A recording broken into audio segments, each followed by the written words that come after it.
मुख्यमंत्री माझी लाडकी बहीण योजनेबाबत मोठी अपडेट समोर आलेली आहे। लाडकी बहीण योजनेत आता महिलांना फेब्रुवारी आणि मार्च महिन्याचा हप्ता एकत्र येणार आहे। लाडकी बहीण योजनेत महिलांच्या खात्यात आता 3000 रुपये एकत्र येणार आहेत। बातमी सविस्तर पाहूया। त्याआधी तुम्ही HPN मराठी न्यूज चॅनल पहिल्यांदाच पाहत असाल आणि अजूनही चॅनलला सबस्क्राइब केलं नसेल तर नक्की सबस्क्राइब करा, जेणेकरून आमचे अपडेट्स लवकरात लवकर तुमच्यापर्यंत पोहोचतील।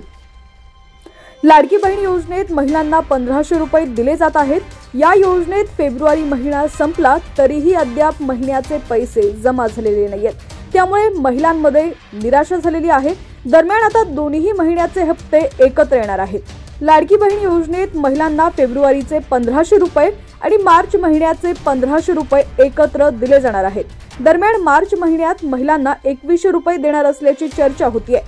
अर्थसंकल्पानंतर महिलांसाठी 2100 रुपये होण्याची घोषणा आहे, मात्र याबाबत अधिकृत माहिती समोर आलेली नाहीये। त्यामुळे आता पुढच्या महिन्यात एकूण किती पैसे मिळणार याकडे सर्वच महिलांचं लक्ष लागलंय। लाडकी बहीण योजनेत अर्जाच्या पडताळणीनंतरच महिलांना पैसे देणार असल्याची माहिती समोर आली आहे। दरम्यान ही पडताळणी 5 टप्प्यांमध्ये केली जाणार आहे। त्यातील काही अर्जांची पडताळणी झालेली आहे। यातून आतापर्यंत 9 लाख महिलांचे अर्ज बाद करण्यात आलेले आहेत। एकूण 50 लाख महिलांचे अर्ज बाद करण्याची शक्यता आहे। लाडकी बहीण योजनेत फेब्रुवारीचा हप्ता अजूनही जमा झालेला नाहीये। यामागे 2 कारणं असू शकतात। एक म्हणजे महिलांच्या अर्जाची पडताळणी पूर्ण झालेली नाही आणि दुसरं कारण म्हणजे काही तांत्रिक अडचणींमुळे पैसे जमा न झाल्याचं सांगण्यात येतंय।